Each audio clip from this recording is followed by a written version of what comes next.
All right, let's leave your mission and vision for the authority. Let's look at the challenges and the way forward.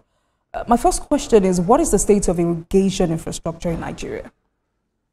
The infrastructure in Nigeria? Yes, irrigation infrastructure in Nigeria.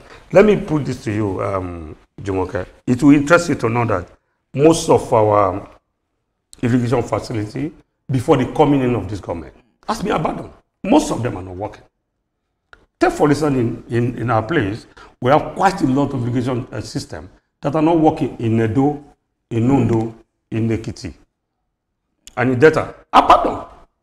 The same thing everywhere. So when Mr. President came, Mr. President now said no, gave some river basin, some money to develop the irrigation system, and put in sprinklers and all that, so that we can and tractorize the land with the irrigation system and put farmland on the land. And that's exactly what we're doing. I don't think you answered that question, but let me rephrase it. Yeah. The primary mandate of your agency, in simpler terms, is development of the nation's water resources to meet all the need, all the used water serves at both domestic, agricultural, and hydropower generation levels.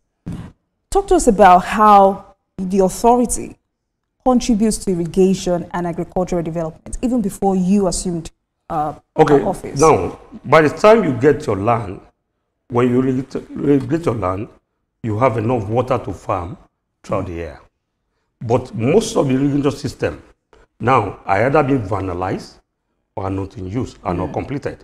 So that's why I said that our focus for now is to look at our irrigation system, complete them, and put them in use, so that we can farm throughout the year, 12 months. So that's exactly what I'm saying. So that is the practice we want to put in use now. And that was what I said. So before you came in, are there some irrigation projects implemented by the authority? Of course. Before you came in? Of course. Like what? They are not just, no, there are so many, some of them are in use. We have the Okwe, we have the, some in Edo, some in, one or two of them in Ondo, and maybe one or two of them in Delta, Ekiti. But these are not just, these are just few. These are just few. The irrigation system, we have not even completed that one. So that's why I said, Mr. President has been so gracious to us. He gave us some funds that we should use for this irrigation system. So our focus now is to look at the one we can complete and commission. Okay. Look at the dams that we can complete and commission. Okay. So when we complete this dam and commission them and the irrigation system, we'll be able to farm, to tractorize the land for them and put the irrigation system in use to farm throughout the 12 months. That sounds very good. So, but what challenges do you think, since you assumed office, do farmers face in accessing irrigation water in regards to infrastructure issues, water allocation, conflict, high energy cost, and the likes, even for water pumping? Jumoke, there are so many issues that we're facing concerning food security vis-a-vis the farmers. Top of them is what people call, I mentioned that, the movement from rural area to urban. It's a serious issue. So until we change our mindset, we change the youth mindset, that look, go into this. Take for instance, I'll give an example. Ginger, for example, or melon, or even cassava.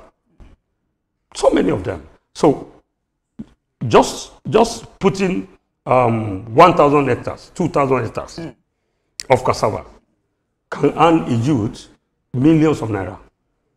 So, but because of the Japa syndrome movement, that's number one. Security aspect. And in that security aspect, we are looking at it from another dimension. From our own side, we are looking at it that, look, we want to sit down with these people. They are just our people, whether you like it or not. They will still be with us. Whether they are cattle areas, whether they are Fulani, they will still be with us.